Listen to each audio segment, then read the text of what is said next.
जब भी जयंती मनाएं तो एक प्रश्न अपने आप से पूछें, कहीं कारवां पीछे तो नहीं जा रहा। मैं जब जब ये सवाल खुद से करता हूं, जब जब जय भीम बोलता हूं, जब जब बाबा साहब का नाम अपने जबान पर लेता हूं, अचानक से धक्के से लगता है कि ये तो सपनों का भारत बाबा साहब के नहीं बन रहा।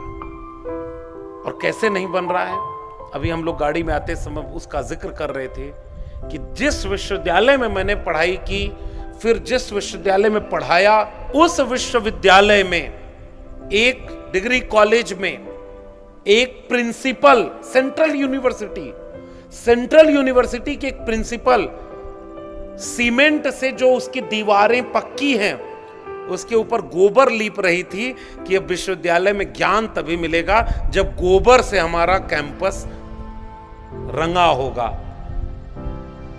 मैं देख रहा हूं कि देश के हर एजुकेशनल इंस्टीट्यूशन के सामने गोबर का ढेर रखा जा रहा है जो आज की पीढ़ी को अभी दिखाई नहीं दे रहा है। हमारे पुरखे कम पढ़े लिखे रहे होंगे, बिखरे हुए रहे होंगे, कमजोर रहे होंगे, लेकिन इतने मूर्ख कभी नहीं थे कि उन्हें पता न हो कि गोबर खाने वाली चीज है या खेत में डाल करके हलवा पैदा करके हलवा खाने वाली चीज होती है। और आज हमारे देश को ऐसा बनाया जा रहा है कि इनडायरेक्टली आपको यह समझाया जा रहा है कि गोबर खाओ।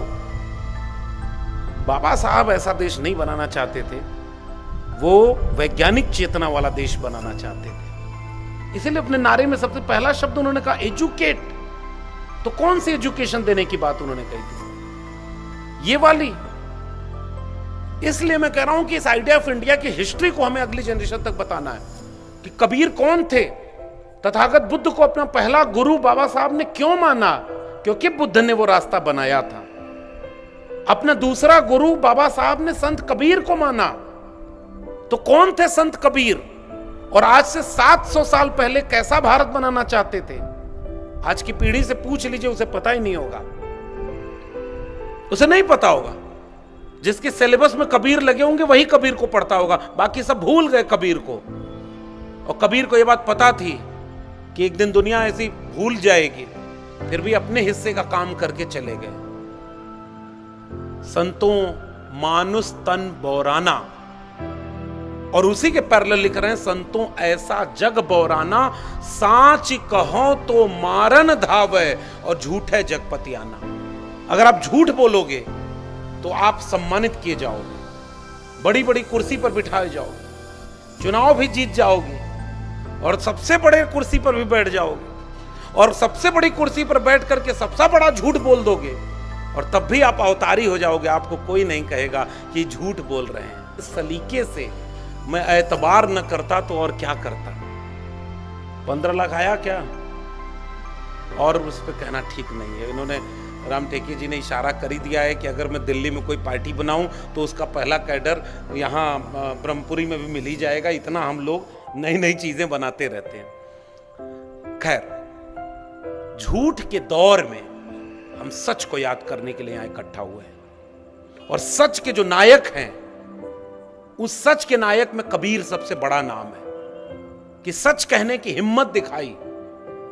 उस समय भी आसान नहीं था साहब, जैसे आज भी आसान नहीं है। आज आप सच कह दीजिए तो नरेंद्र दाभोलकर की गति को प्राप्त हो सकते हैं, गोविंद पंसारे बन सकते हैं, कलबुर्गी बन सकते हैं, गौरी लंकेश बन सकते हैं, सिद्दीक कप्पन की तरह एक पत्रकार जो केरल से चलकर हाथरस में एक दलित बेटी को जो जला दिया गया, उसका हत्या हो गई, बलात्कार हुआ, उसके बाद उसे जबरदस्ती कर दिया गया, वो रिपोर्टिंग करने वहां जा रहा था और पुलिस पकड़कर जेल में डाल देती है। यह है सच बोलने की हिम्मत करने का आज का समय। हम सच बोले तो यूनिवर्सिटी से बाहर, अब यूनिवर्सिटी में कौन जो गोबर लिप रहा होगा? भाई ऐसी नौकरी हमको न चाहिए जिसमें आने वाली पीढ़ी के बच्चे कल को मुझसे पूछें कि प्रोफेसर सर, ये गोबर केवल कैंपस में लीपना है कि अपने घर में भी जाकर लीपना है? मैं क्या जवाब दूंगा कि गोबर से विज्ञान जुड़ता है, और गोबर तो वैसे वहां भी पैदा होता होगा जहां जहां जानवर हैं। तो अमेरिका वाले तो गोबर का इस्तेमाल ऐसे नहीं कर रहे जैसे हमारे यहां वाले कर रहे हैं। और अमेरिका क्या कर रहा है? रॉकेट बना रहा है। एलन मस्क का, जो नई जनरेशन के लोग होंगे वो जानते होंगे, एक वैज्ञानिक बना रहा है कि रॉकेट जहां से प्रक्षेपास्त्र किया जाएगा वो अपना मिशन पूरा करके वापस वहां आ जाएगा। इलेक्ट्रिक व्हीकल्स बन रही हैं, बिजली से गाड़ियां चलेंगी, ड्राइवर की जरूरत भी नहीं होगी, उसमें ड्राइवर की जरूरत नहीं है, अपने आप गाड़ी चलेगी। और हमारे यहां at the same time, Google करके यहीं पढ़िएगा, एक व्यक्ति टीवी स्टूडियो पे बैठ करके मंत्र फूंक करके नारियल को हवा में उड़ा रहा था। आफू ऐसे करके वो नारियल हवा में उड़ गया। हमारे यहां पाखंड फैला रहे हैं सब। जिस समय इस देश में सबको दवा नहीं मिल रही हॉस्पिटल में, अगर आप बीमार हो गए और आपकी जेब में पैसा नहीं है तो छोटी सी बीमारी से भी जान हाथ से जा सकती है। अगर आप अमीर हैं तो कोई बात नहीं, हार्ट ट्रांसप्लांट करा लीजिए, किडनी लगवा लीजिए, ये कर लीजिए, वो कर लीजिए, और पैसा है तो विदेश में जाकर आप अपना इलाज करवा लीजिए।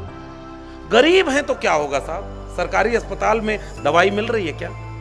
पता नहीं आपके यहाँ क्या स्थिति, हमारे यहाँ तो बहुत बुरी स्थिति है।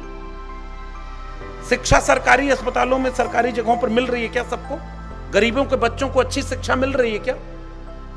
अगर आपकी जेब में पैसा है तो आपके बच्चे अच्छे स्कूल में पढ़ेंगे।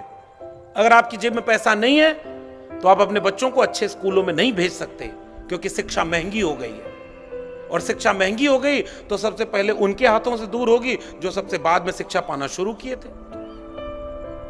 इसलिए कोई कबीर को नहीं जानता। कबीर को जानेगा तो अंधविश्वास के ऊपर सवाल करेगा कि मुर्दा नाग को हर कोई पूजे, पूजे लोग लुगाया, और जिंदा नाग जब घर में निकला ले लाठी दौड़ाया। आज ऐसी बात कह दे तो क्या होगा, बाकी राम टीके साहब जाने। मैं तो तर्क की बात कर रहा हूं, हालांकि मुश्किल है सर ये सब बात करना। लेकिन अब हम कबीर की बात ना करें क्या?